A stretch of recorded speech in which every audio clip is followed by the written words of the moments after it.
Good morning, everyone. Just wanted to follow back on yesterday's video for Trello. So I sort of watched it back and realized that I didn't do it justice. There's so much more to Trello to do, and I didn't really explain what Kanban is either. So if you're left going, what is he on about this? I'll just give a quick explanation now on that. So Kanban is it's a method of giving yourself some focus while not overburdening yourself, which is the rule of three, right? So if you remember yesterday, I'll just move all this stuff back. The rule of three in your to-doing list gives you some variety of stuff to do, because you might not be able to, progress one thing further than the others, etc. So you might need some other tasks to work on while this one's waiting on something or something like that. So it gives you some variety to do in the doing list without overburdening yourself. Because if you just go, oh, well, what's the next thing on my to-do list? You've still got all of this stuff, and you go, oh, I don't know which one to go to next. You know what I mean?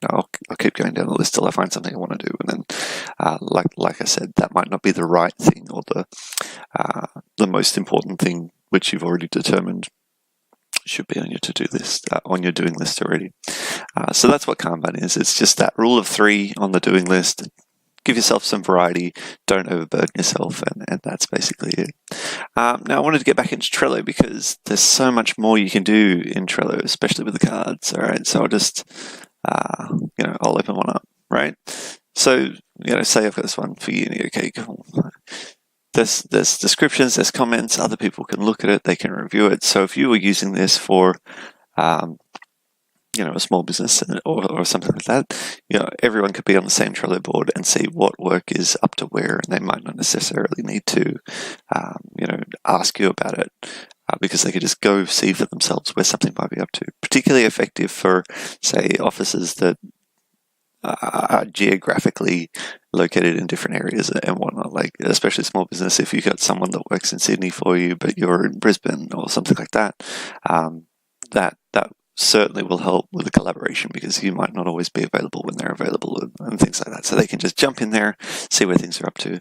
Like I said, let's just get into it, and there's so much more that can be done with Trello, particularly at a card level. So you can enter a description. Let's say you've got an assignment.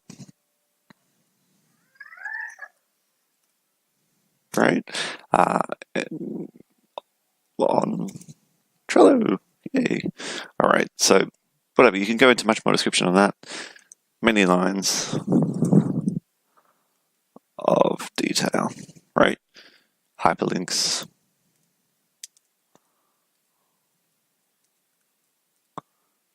Etc. Save. Make sure you hit save, because it unless you click focus into another thing, it'll just think it's a draft. So if you hit save, it actually, will go and store that information for everyone else to see. You can add comments. I've started on this. Really wish I had started on my assignment, but I haven't. Okay, cool. So, and it'll pop up here. Someone else will come along and go, cool, Sam, etc., and it will pop up.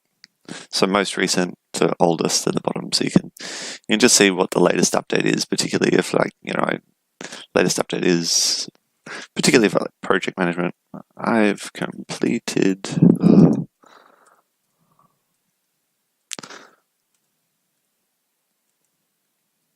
section 1. Know what I mean? So the last update will be at the top. I've completed section 1. Everyone can just read what the latest update is, and hooray, right? Okay, so that's comments and description. We've been through labels. We've been through due dates, right? Something else that's really cool is a checklist. You can name a checklist. What I got to get done.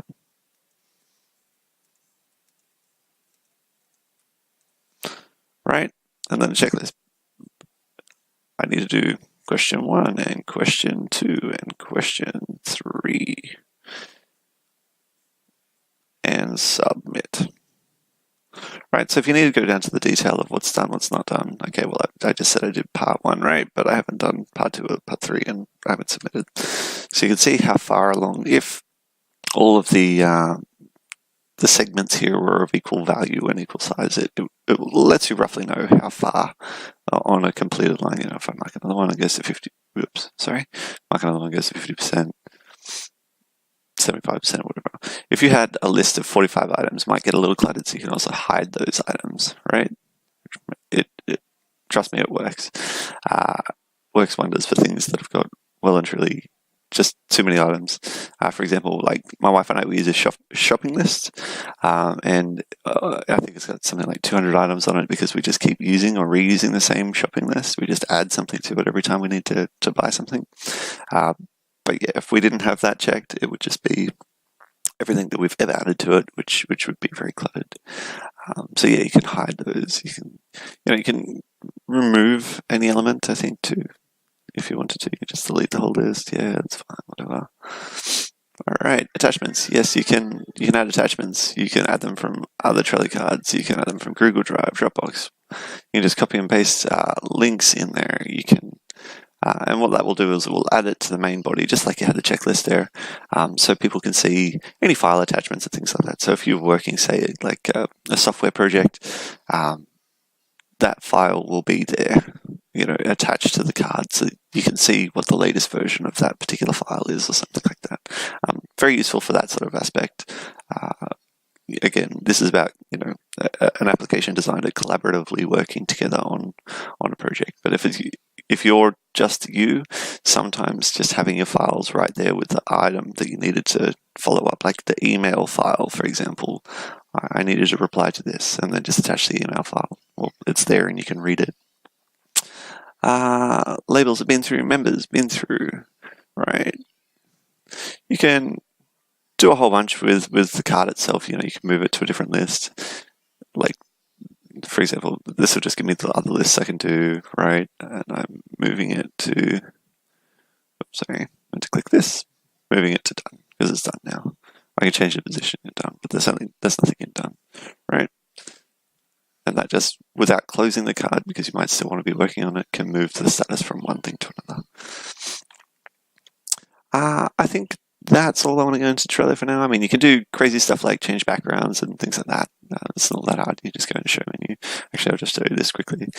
So the activity here will give you, if you've got a particularly busy board, say you've got 3, 4, 5 people on it, it'll let you know what's happening when. Sort of just like an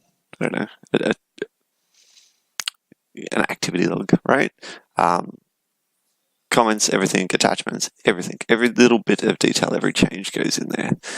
So you can see if someone's moved something from there to done, which you're waiting on, you could be like, yeah, woo, well done on that. I saw that come through in the activity feed, right?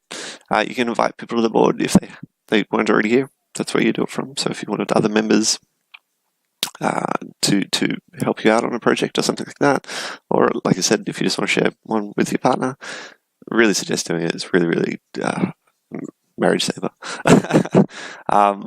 That's how you do it. Change backgrounds, like I said, you can do that. You click on photos. They've got a billion. And the list just keeps going. It doesn't stop there. It's just one of those ever-populating lists, right? All right, so I think that's all I wanted to go through on Trello today. My apologies for not taking... I think yesterday's video was getting a bit long, but I wish it would have all fit into one. Didn't. Happy I've come back and done that. So, all right, thank you. I'll catch you next time. If you like the video, hit like, subscribe downstairs, and yeah, thanks for watching. Bye.